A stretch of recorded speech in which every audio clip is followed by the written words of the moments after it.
மக்களும் மன்னர்களும்.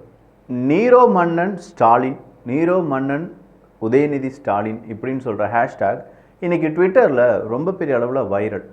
என்னன்னு சொல்லி பார்த்தா ஏர் ஷோ.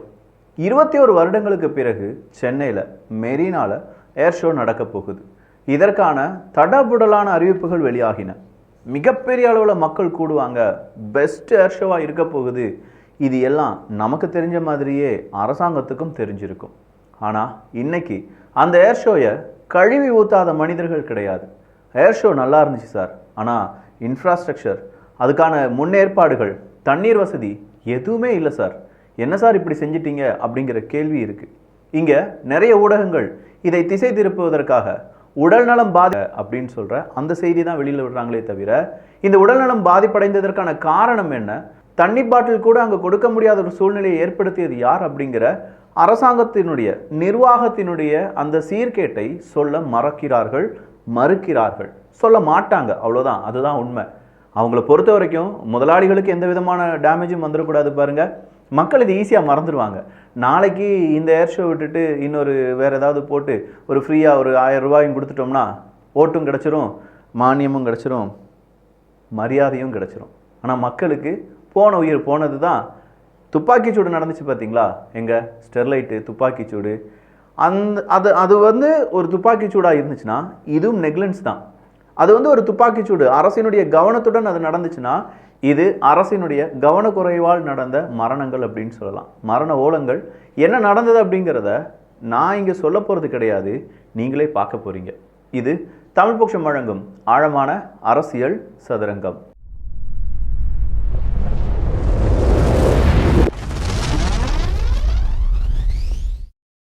21 வருஷத்துக்கு பிறகு ஒரு ஏர் ஷோ அப்படிங்கிறத எல்லாரும் கொண்டாடினாங்க. திமுக காரங்க இதை எப்படி சொன்னாங்கன்னா பார்த்தீங்களா, பிற மாநிலங்களுக்கு போகிறத எங்கால தட்டி தூக்கிட்டு வந்துட்டாரு அப்படின்னு சொன்னாங்க. வாழ்த்துக்கள், இதெல்லாம் ரொம்ப நல்ல விஷயம்.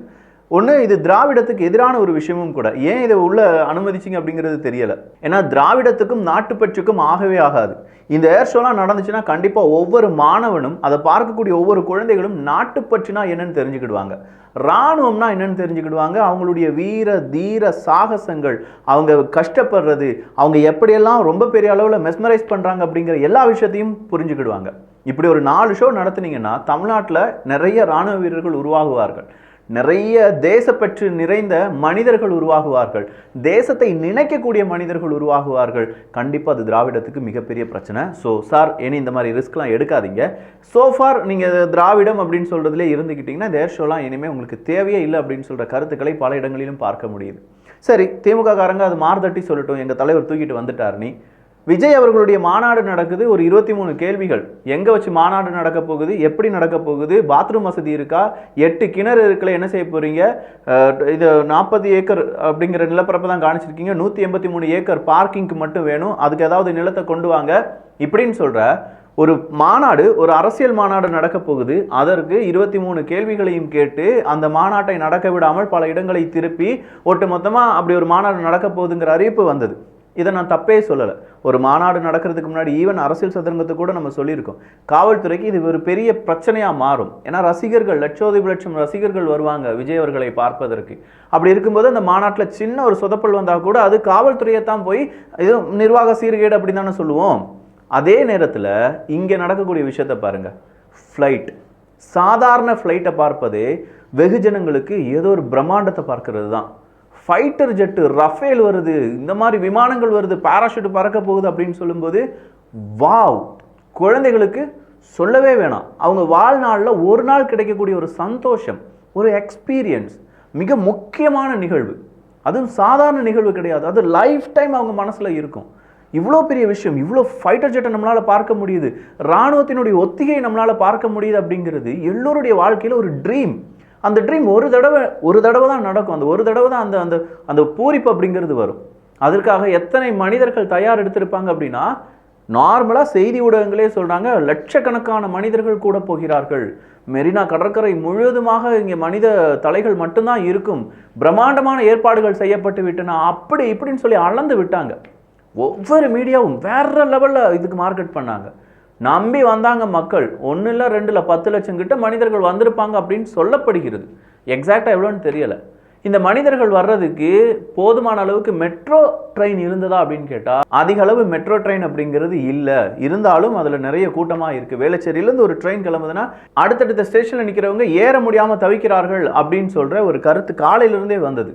சரி, காலையிலேருந்தே இப்படி வர தொடங்குதே அப்படின்னா கண்டிப்பாக இது பெரும் கூட்டமாக தானே இருக்கும். இதுக்கு முன்னாடி தமிழகத்தில் உளவு பிரிவுன்னு ஒன்று இருக்கும்.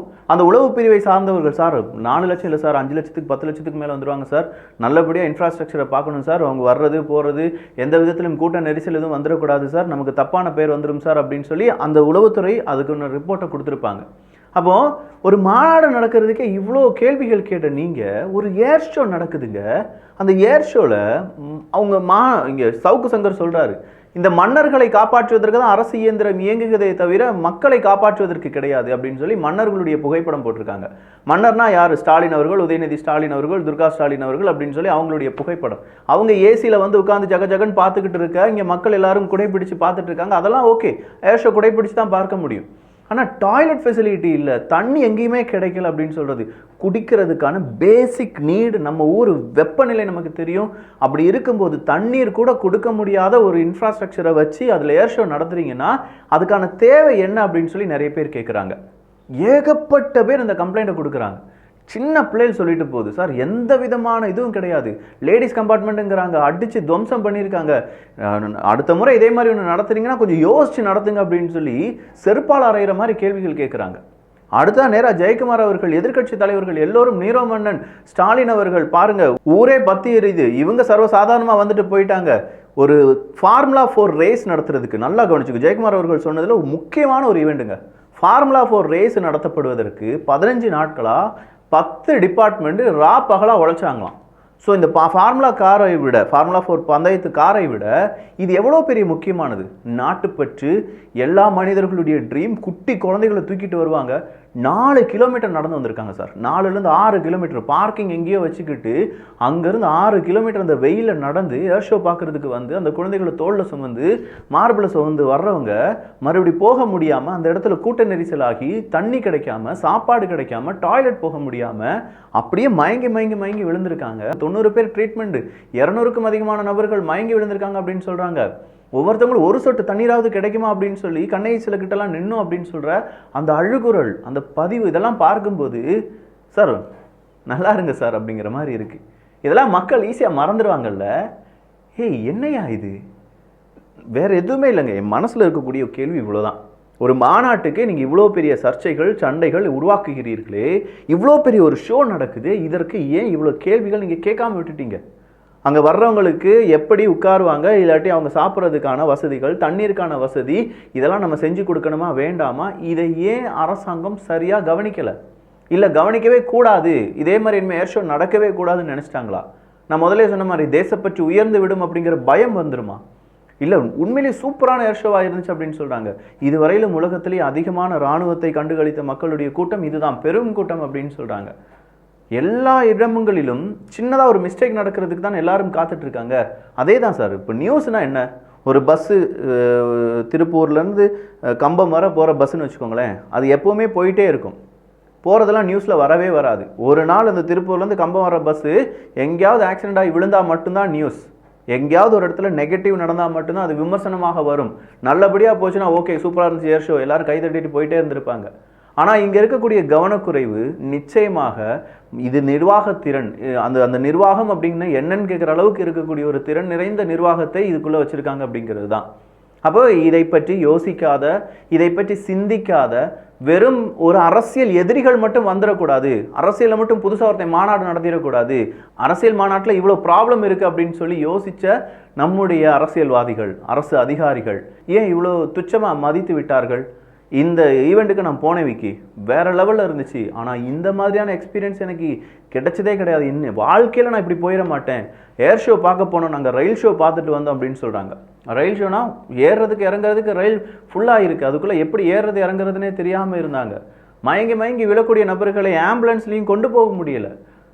100க்கு கால் பண்ணாலும் சரி, 101க்கு கால் பண்ணாலும் சரி, 102க்கு கால் பண்ணாலும் சரி, எங்கேயுமே நகர முடியாத நிலைமை தான் இருந்தது அப்படின்னு சொல்லப்படுகிறது.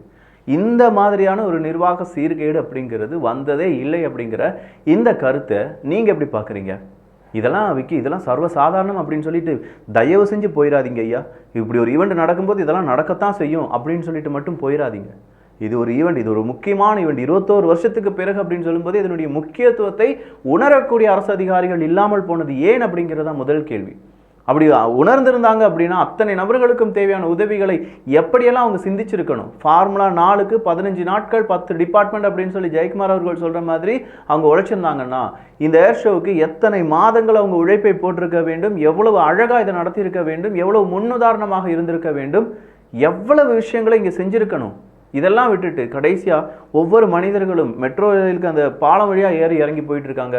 ஏதோ வழியே இல்லை, அந்த வழியாக நடந்து போகிறாங்க. கேட்டால் ஊருக்கு எப்படியாவது போனால் போதும், வீட்டுக்கு எப்படியாவது போனால் போதும், உச்சி வெயில் மண்டையை பொழக்குது, நாங்கள் என்ன செய்ய அப்படிங்கிற கேள்வியுடன் ஒவ்வொரு மனிதர்களும் நீங்கி செல்லக்கூடிய அந்த காட்சியை நீங்கள் பார்த்தீங்கன்னா, ஆனால் உங்களுக்கு அதை போட்டு காமிச்சிருக்க மாட்டாங்க.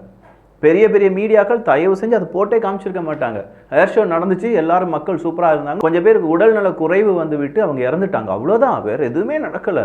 சார் தண்ணி இல்லைன்னு சொல்கிறாங்க, அதெல்லாம் நம்ம பேசவே கூடாது. தண்ணி இல்லை, எங்கே தண்ணி, கடல் ஃபுல்லாக தண்ணியாக தானே இருந்துச்சு, எடுத்து பிடிச்சிருக்க வேண்டியதானே அப்படின்னு சொல்லி கேட்கக்கூடிய சில மீடியாக்கள் இருக்கலாம், மேபி வரலாம். இப்போ நம்ம சொல்லிட்டோம் அப்படின்னா கோபம் கூட எல்லாருக்கும் வரலாம். பட் உண்மையை சொல்லித்தானே ஆகணும். உங்களுக்கு ஒரு பிரச்சனைனா அதை நீங்கள் தான் பார்த்துக்கணும்யா. அரசாங்கம், இன்ஃப்ராஸ்ட்ரக்சர், அது இது எதுவுமே வேலைக்கு ஆகாது. நம்ம வீட்டுக்கு தேவையா, நீங்கள் ஒரு 4 இடத்துக்கு போகிறீங்களா, உங்களுக்கு ஒரு 4 பாக்கெட் தண்ணி, பாட்டில் தண்ணி நெப்பிட்டு போகிறீங்களா, 4 பேருக்கு கொடுக்கணும்னு நினைக்கிறீங்களா, இப்படி நம்மே செய்தால் மட்டும்தான் இனி வரக்கூடிய அந்த காலகட்டத்தில் நம்மளால் வாழ முடியும். ஏன் இதை தான் செய்கிறதுக்கு தானே அரசாங்கம் இருக்குது அப்படின்னு கேட்டால், இதெல்லாம் செய்கிறதுக்கு அரசாங்கம் கிடையாதுங்க. அரசாங்கத்துக்கு வேறு வேலைகள் இருக்குது. அரசியல்வாதிகள் அவங்க கஜானாவை நிறைப்பது, டாஸ்மாகில் 50,000 கோடி ரூபாய் டாஸ்க் வைப்பது, அதை ஏன் செய்யலைங்கிற கேள்வி கேட்பது, அதன் பிறகு வேறு ஏதாவது பிரச்சனை, மாநாடு, அதுவும் தாவேகா மாநாடு, ரஜினி அரசியலுக்கு வருவாரா இல்லையா, அந்த நடிகைக்கு என்ன, பிக் பாஸ் ஸ்டார்ட் ஆயிருச்சா, இதெல்லாம் எப்படி கண்ட்ரோல் பண்ணுறது, அங்கே ஏஆர் ரஹ்மானுக்கு மியூசிக் ஷோ வருதா, இதுக்கெல்லாம் தான் ரெடியாக இருப்பாங்க. ஏர் ஷோ ரொம்ப இம்பார்ட்டண்ட்டானது. மக்கள் ஞாயிற்றுக்கிழமை வைக்கிறாங்க, 10 லட்சம் பேர் வருவாங்க. இது கொடுமையா இல்லை கால கொடுமையா, இல்லை இதெல்லாம் யூஷுவல் சார், இதெல்லாம் பற்றி கேள்விலாம் கேட்காதீங்க அப்படின்னு சொல்கிறீங்களா? என்ன அப்படிங்கிறத நீங்களே உங்களுடைய முடிவாக இங்கே சொல்லுங்கள். இது ஏதோ விரக்தியில் பேசினதோ ஒரு கவர்மெண்ட்டை குற்றம் சொல்வதற்காக பேசப்பட்டதோ கிடையாது. இதே நிலைமை நீங்கள் அனுபவிச்சிங்கன்னா எப்படி இருக்கும் அப்படிங்கிறத யோசிங்க. உங்களுடைய வீட்டில் இருக்கக்கூடிய குழந்தைகளை தோள் மேலே சுமந்துட்டு 6 கிலோமீட்டர் நடந்து தண்ணியே இல்லாத இடத்துக்கு கொண்டு போய் வெட்ட வெயிலில் அப்படி உட்கார வச்சு ஏர் ஷோ பார்த்து, கவர்மெண்ட் எல்லாம் நமக்கு செஞ்சு சூப்பராக எல்லாம் ரெடி பண்ணி வச்சுருக்காங்களாம் அப்படின்னு சொல்லி நியூஸில் போட்டு டெலிகாஸ்ட் பண்ணி நம்பி போய் நாமளும் நம்பி அங்கே போய் உட்கார்ந்து நின்னா கழுத்தறுத்து விட்டாங்கன்னா இப்படி இருக்கும் அப்படிங்கிற மாதிரியான ஒரு சிச்சுவேஷன் தான் இது. ஒரு நபருக்கு இது நடந்திருந்தாலும் அநீதி தான். அந்த அநீதிக்கு அவங்க என்ன செய்யணும்? ஒன்று மன்னிப்பு கோர வேண்டும், இல்லாட்டி இது மாதிரி இனிமேல் அடுத்த ஷோ நடக்கும்போது தவறு நடக்காமல் பார்த்து கொள்ள வேண்டும். இல்லை இந்த நிர்வாகம், நான் சொல்கிறது ஒட்டுமொத்தமான அரசாங்கம் கிடையாது, இந்த ஏர் ஷோவை ஆர்கனைஸ் பண்ணவங்க, அதற்கான பிளானிங் போட்டவங்கள தூக்கி அடிங்க, வேற போஸ்டிங் போடுங்க. அவங்க செஞ்ச தவறுக்கு அவங்க தண்டனை அனுபவித்தே ஆக வேண்டும். நன்றி, வணக்கம்.